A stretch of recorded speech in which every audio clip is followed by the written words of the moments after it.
শ্রী শ্রী ঠাকুর তখন প্রচণ্ড অসুস্থ। তিনি কাশীপুরে শায়িত অবস্থায়, তার দেহ চলে যাবার 2-3 দিন আগে একদিন গভীর রাত্রে তিনি নরেনকে ডেকে বললেন, নরেন, আমার কাছে এসে বস।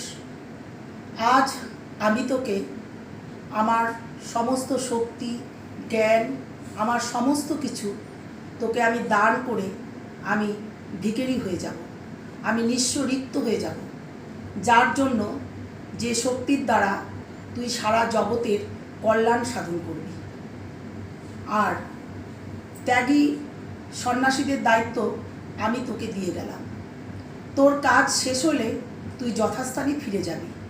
মনে রাখবি, জগতের কল্যাণ সাধনের জন্যই কিন্তু তোর এই ধরাধামে আসা। আর আমার যে অসমাপ্ত কাজগুলি রেখে গেলাম সেগুলি তুই সমাপ্ত করবি। আমার অবতারত্ব বোধ সম্পর্কে তোর মনে যদি কোনো সন্দেহ থাকে তাহলে তুই এখনই সেটা দূর করে ফেল।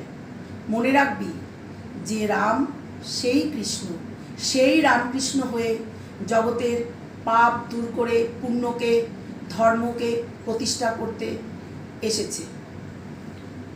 আর তোকেই দেখাতে হবে সমস্ত লোককে জ্ঞানের পথ এবং ত্যাগের পথ।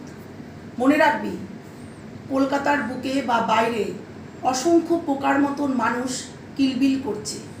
তোকেই তাদেরকে জ্ঞানের আলো দেখাতে হবে, তোকেই বোঝাতে হবে যে যে স্থান দিয়েই যাত্রা করা হোক না কেন, গন্তব্যস্থল কিন্তু একটি, অর্থাৎ যত মত তত পথ।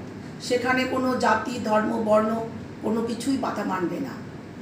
আর অনেক বৃক্ষ জলের অভাবে মৃতপ্রায় হয়েও বেঁচে রয়েছে। তুই সেই বৃক্ষগুলিকে জ্ঞানরূপ জল দান করে পুনরুজ্জীবিত করে তুলবি।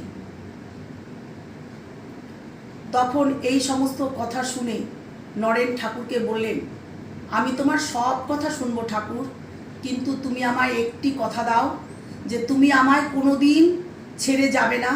তখন ঠাকুর হাসতে হাসতে বললেন, ঠিক আছে, আমি কথা দিলুম, তুই আমায় যেখানে মাথায় করে নিয়ে যাবি আমি ঠিক সেইখানেই থাকব। আর তোর চারপাশে আমি সব সময় ছায়ার মতন থাকব, না হলে তুই এই কাজ করবি কি করে? তো আমরা দেখতে পাই অনেক সময় অনেকভাবে নরেন বিপদে পড়েছেন, কিন্তু ঠাকুর সেখানে ছায়ামূর্তি হয়ে নরেনকে সেই বিপদ থেকে উদ্ধার করেছেন। জয় ঠাকুর, জয় স্বামীজি।